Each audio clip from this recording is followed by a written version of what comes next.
பிரசாந்த் கிஷோர் திரும்பவும் வருகிறார் அப்படிங்கிற செய்தியை பார்த்திருப்பீங்க. திமுக கட்சிக்கு மீண்டும் பணியாற்ற வருகிறார் அப்படிங்கிறத பகிர்ந்திருந்தாங்க. சோ அதை இப்பவே உடனுக்குடனே வந்துருவார் அப்படிங்கிற மாதிரியும், ஏன்னா தேர்தல் நெருங்குது அப்படிங்கிற பட்சத்துல இன்னும் இப்போ இதுக்கே பாத்துட்டோம்னா நேரங்கள் குறைந்து விட்டது அப்படின்னு அவங்க பார்த்துட்டு இருக்காங்க. ஏன்னா அடுத்து வருகின்ற காலங்கள் அப்படிங்கிறது திமுக இன்னும் கடுமையாக இது போன்ற நபர்களை வைத்து வேலை செய்ய வேண்டிய ஒரு சூழ்நிலைக்கு தள்ளப்பட்டிருக்குது. ஏன்னா ஆளுங்கட்சியாக அவர்கள் இருக்கிறார்கள். ஏன்னா அவர்கள் செய்த பல தவறுகளை எல்லாம் மறைக்கணும் அப்படின்னா திரும்பவும் இது போன்ற ஆட்கள் தேவைப்படதான் செய்வார்கள். ஆனா இதுக்கப்புறம் அவர் வரமாட்டார் அப்படிங்கிற மாதிரி தான் பரவலா பேசப்பட்டு இருந்தது. ஆனா வந்தாதான் திமுக தப்பிக்கும் அப்படிங்கிற ஒரு வகையிலேயும் ஒரு பேச்சு அடிபட்டு இருந்தது இல்லையா? இப்படி எல்லாம் இருக்கையில நாம் தமிழருக்கு இது பெரிய பெருசா பின்னணி ஏற்படுத்தாது அப்படிங்கிற மாதிரி நினைச்சீங்க அப்படின்னா அதுதான் ரொம்பவே தவறான ஒரு விஷயமா இருக்குதுங்க. கடந்த காலகட்டங்களில் நாம் தமிழ் கட்சியை பெரிதளவு அவர் கார்னர் பண்ணி எடுக்கல அப்படின்னா காரணமாக அப்போ அதிமுக அப்படிங்கிற கட்சி வலுவாக இருந்தது. அதிமுக அப்படிங்கிற அந்த ஆளுங்கட்சி தகர்த்தெறியறதுக்கு திமுக அப்படிங்கிற கட்சி மேல கொண்டு வர்றதுக்கு அவருடைய ஃபுல் கான்செப்ட் அங்க அவருடைய எய்ம் ஃபுல்லா போயிருந்தது. அவர் கான்சென்ட்ரேஷன் ஃபுல்லா அங்கே போக்கஸ்ல இருந்தாரு அப்படின்னு நம்ம எடுத்துக்கலாமே. ஆனா இந்த முறை அப்படி இருக்காது. அவருக்கு போன முறை போகும்பொழுதே ஒரு வார்த்தை சொல்லிட்டு போயிருந்தாரு. இதுவும் பரவலா பேசப்பட்டது.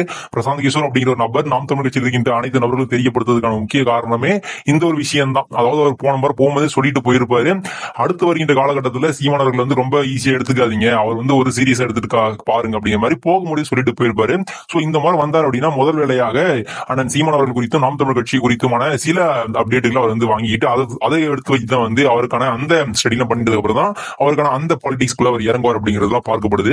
சோ இந்த மாதிரியான ஒரு சூழலையாவது தம்பிகள் ஒன்றாக இருக்கணும் அப்படிங்கறதுனால இந்த காணொலி அவர் வருகிறார் அப்படிங்கறதுலாம் ஓரளவுக்கு எல்லாருமே பகிர்ந்தப்பட்ட செய்தி. இருந்தாலும் இது ஏன் சொல்றேன்னா, தம்பிகள் ஆல்ரெடியே இவர்கள் சொல்வது சரியா இல்ல அவர்கள் சொல்வது சரியா இல்ல அப்படிங்கிற ஒரு மாற்றி மாற்றி இங்க இருதரப்பா பேசிட்டு இருப்பாங்க. சோ எனிவே எதுவுமே ஃபார்ம் அவுட் ஆயிடக்கூடாது அப்படிங்கிறதுனால ஓரளவுக்கு இவங்களே மாத்தி மாத்தி பேசிட்டு இருந்தாங்க அப்படின்னு இத்தனை நாட்கள் எடுத்துட்டாலும் கூட இனி வரும் காலங்களில் ஒற்றுமையாக சேர்ந்து பயணித்தால் ஒழிய நாம கட்சியை வளர்ச்சி பாதி கொண்டு போக முடியும். தமிழ் தேசிய கருத்தில் மக்கள்கிட்ட கொண்டு போய் சேர்க்க முடியும். ஏன்னா ஆல்ரெடி இப்படி எல்லாம் ஒரு பக்கம் இருக்கு. இங்க பார்த்தோம் அப்படின்னா பெரிதளவு எதிர்ப்பு போன்ற பாமக போன்ற கட்சியிடம் இருக்கலாம் வந்துட்டு இருக்கு. காரணம் என்னன்னா, பொதுவாக பாமக அப்படிங்கிற கட்சி நாம் தமிழ் பக்கம் திரும்பாதற்கான முக்கிய காரணமே அவருடைய வாக்கு அவர்களுக்கு அப்படிங்கிற நம்பிக்கை இருந்தார்கள். மற்ற சமூகத்துடைய வாக்கு நமக்கு இல்லை அப்படின்னா வணிக சமூகத்துடைய ஏதோ ஒரு வாக்கு நமக்கு கணிசமான வாக்கு வந்துட்டு இருக்குது, இதை வைத்து நம்ம உழைச்சிக்கலாம் அப்படிங்கிற மாதிரி இருந்ததில்ல. இப்போ வன்னிய சமூக மக்கள் பெரிதளவு நாம் தமிழ் பக்கம் படையெடுத்து வந்துட்டு இருக்காங்க அப்படிங்கிறத பார்க்க முடிந்தது. தமிழர்களாக உணர்ந்து இந்த பக்கம் தலை சாய்க்கிறார்கள் அப்படிங்கிறத பார்த்துட்டு இருக்கிறோம். இதற்கு முன்பு காலத்தில் ஐயா வீரப்பனாருடைய மகள்லாம் வந்திருந்தாங்க. அதே போல இப்ப பார்த்தோம் அப்படின்னா ஐயா காடுவெட்டி குரு அவருடைய மகள்லாம் வந்துட்டு இருக்காங்க நாம் தமிழ் கட்சி பக்கம். இப்படி எல்லாருமே இந்த பக்கம் திரும்பி விட்டார்கள் அப்படின்னா பாமகவுடைய கூடாரம் காலியாகிடும் அப்படிங்கிற பட்சத்தில் அவர்களும் தொடர்ச்சியாக நாம் தமிழர் இப்போது சீண்டுவதற்கு ரொம்ப முனைப்ப வேலையை ஈடுபட்டு இருக்காங்க. அதையும் நம்ம பார்க்க முடிந்தது. இந்த மாதிரியான ஒரு சூழல கூட தம்பிகள் இருதரப்பாக பிரிஞ்சுட்டு மாற்றி மாற்றி இங்க சண்டை போட்டு இருந்தாங்க அப்படின்னா அவர்களை கவனிப்பதில் கவனத்தை குறைச்சி விடுவார்கள், கவனத்தை செலுத்த மாட்டார்களோ அப்படிங்கிற ஒரு பயம் இருக்குது. சோ இதெல்லாம் அவர்களை உணர்ந்து தெளிந்து இனிவரும் காலங்கள் ஒன்றாக பயணித்தார்கள் அப்படின்னா அண்ணன் பிரசாந்த் கிஷோர் அவர்கள் அண்ணன் சீமானவர்கள் சமாளிச்சிருவார் அப்படின்ற ஒரு பார்வை இருக்குதுங்க. ஏன்னா கடந்த காலகட்டங்கள்லாம் இவரை போன்ற எண்ணற்ற நபர்கள் பார்த்துட்டாரு. எண்ணற்ற கட்சிகள் தனியா ஐஏஎஸ் எல்லாம் போட்டு வேலை செய்வார்கள். இப்படி எல்லாம் இருக்கையிலும் கூட கார்பரேட் கம்பெனி காசு கொடுத்து பல்லாயிரம் கோடிகள் கொடுத்து இப்படி கூட்டு வேலை செய்கிறார்கள். இப்படி எல்லாம் இருக்கையில தனி ஒரு மனிதனாக இத்தனை ஆண்டு காலமாக கட்சியை ரன் பண்ணி கொண்டு வந்திருக்கிறார் இல்லையா?